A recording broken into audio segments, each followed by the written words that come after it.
takes on. It's the thrill of one more kill, the last one to...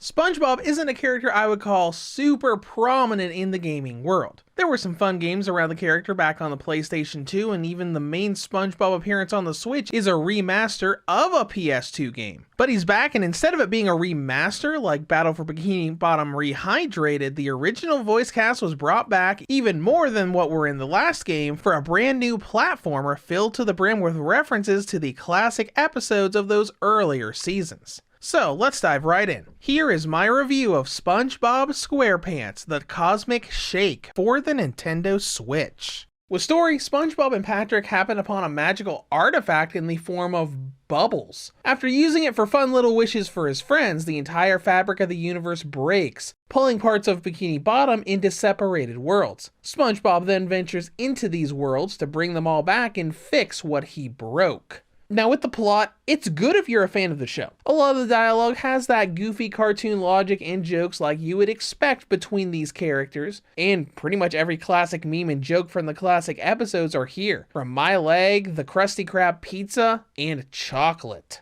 We've also got a lot of returning voice actors, even more so than we got in Rehydrated. Most notably, Clancy Brown returned to voice Mr. Krabs, which he did not do in that previous game. When it comes to gameplay, this is a 3D platformer with combat and very light puzzle elements. As you play, you'll be jumping around 3D areas, fighting enemies in real-time combat, and collecting currency for buying costumes. Now with main progression, you have a Bikini Bottom hub world of sorts. It's got a bunch of side things you can do, like minigames and side quests, along with portals to all of the game's worlds. The idea is that you slowly rebuild the hub as you clear those worlds and rescue characters and objects, from Squidward to the Pineapple House. It isn't really locked behind collectibles like Rehydrated was, but more just on progression. When you clear the main task of a world, you just return to the hub and the next objective and portal is unlocked. But the game does have collectibles in the form of coins you can collect as you go and go back to later once you clear the stage and have more abilities. But this is really just to unlock costumes. It's not tied to progression at all. Now while you're in the worlds, gameplay is fairly similar to how it was in Rehydrated. You platform around, have a double jump, a few simple combat maneuvers, and you get more abilities as the story goes further. At the start, it feels just like the previous game, but you slowly get abilities like a karate kick attack, swinging on fishing hooks, and the most important ability of all, gliding while holding onto a pizza box.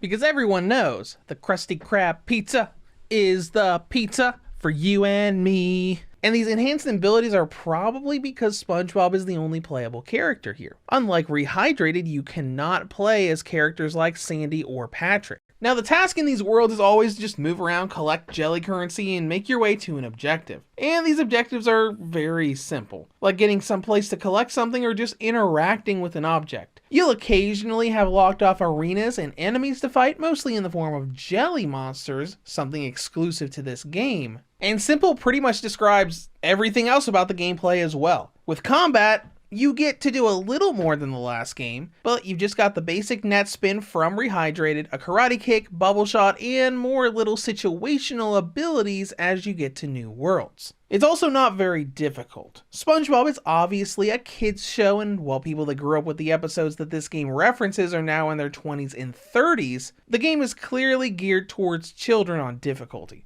Enemies are all very simple to figure out. Even the stealth-based enemies that the game tells you have to hide from these, you can just casually run past and be fine. The hardest part about this game is dodge timing and a little bit of intricate platforming, but intricate might be a little too complimentary in this situation. Not that it's a bad thing, it's a nice little casual ride. And that brings us to content and length. If you stick to the main quest of this game, you'll be spending about 7 to 8 hours on it, though you do have a bunch of side quests to do and coins to collect for costumes if you wish to revisit the worlds instead of clearing them and moving on to the next. Now for presentation, probably the most important aspect of this considering how Rehydrated was. Visually, I think the game looks pretty decent. There is a bit of a blur here and there, but the models don't look bad. It's a bit of a step up from the last game. We have a lot of animation as well, including mouth movements for in-game dialogue as you move around, which doesn't affect gameplay, but it's nice to see.